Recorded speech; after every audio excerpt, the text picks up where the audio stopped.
A truck with a mass of 2,500 kg pulls a car of an unknown mass over a rough horizontal plane connected with a light inextensible rope. Both the truck and the car are moving at constant acceleration of 2 meters per second squared to the left. Now here it is over here. They say constant acceleration. Now, usually most of the time when we see constant, we think of constant velocity, and then we think of acceleration as being zero with constant velocity, which is true.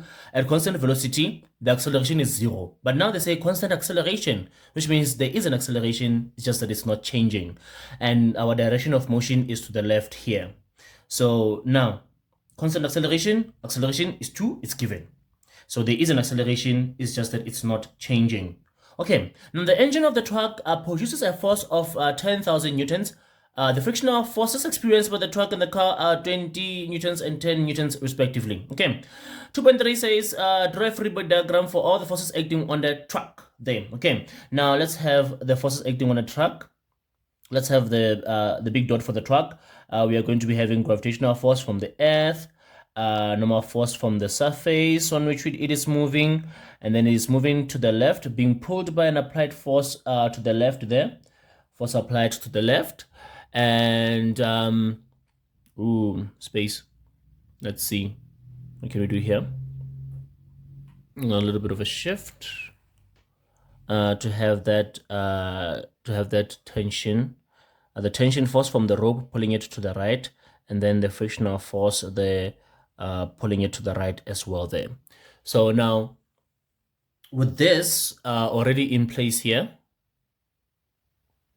we say that the free body diagram is saying what to us? It's saying that if we have the net force equal to ma, for the truck, what we have is we choose the direction of motion, which is left as positive. That means the applied force is positive, is the driving force, being opposed by the tension and the friction, which are going to be negative. So for the net force equation for this one, we have the applied force, driving force, subtracted the tension force opposing, as well as the frictional force that is also opposing, is equal to mass multiplied by acceleration there. From the free body diagram, we get our net force equation. Now we go to the question. Let's see them. 2.4.1 says calculated the tension between the truck and the car.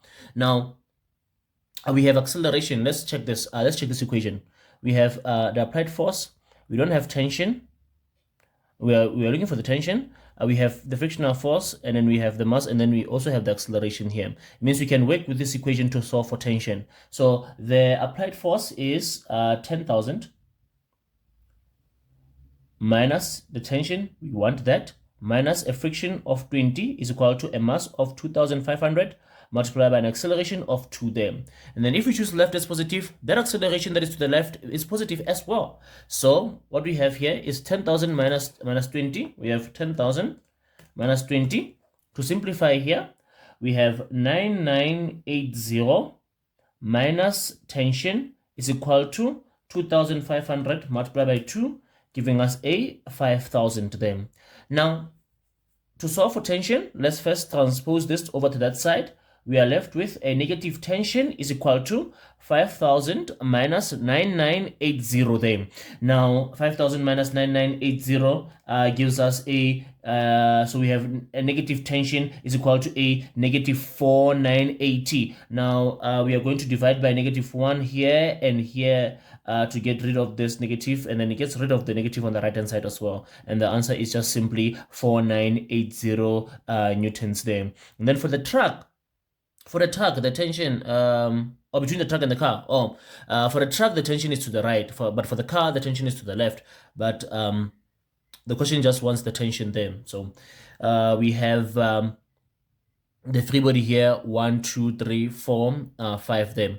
This is an example of the question, of this question, but then whereby we don't necessarily use simultaneous equations to solve. We just use one of the equations to solve for something, and then we move on to the next equation whereby we're going to solve for something else then. Okay, now speaking of going to the next equation to solve for something else, let's draw the free body diagram for the car at the back there. The car at the back, big dot, we have the gravitational force, and then now we are doing 2.4.2, whereby we want the mass of the truck now. We're going to calculate the mass. Now we have the gravitational force, we have the normal force, we have the driving force for the car is a tension that is pulling it to the left there.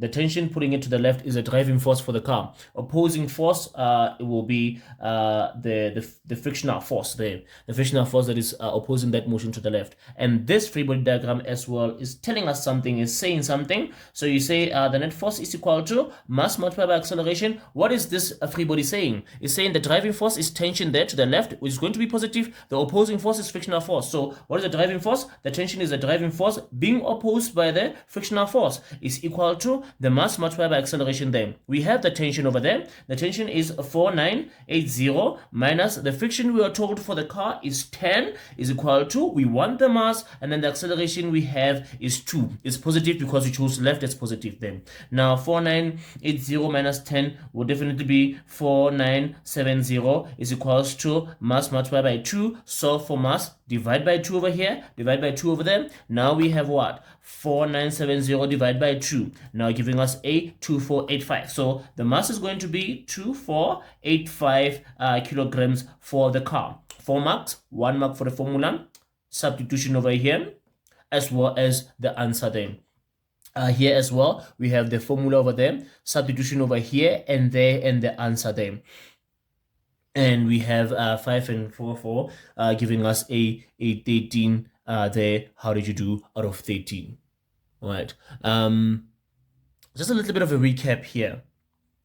Usually when we do this, when we deal with this here, is that someone might also ask that why didn't we have them side by side free body diagrams, side by side equations, so that we can solve simultaneously there. Now in this case here, we only need one equation for each problem, and then we can check were we gonna be able to solve for tension using the free body diagram of the car? No.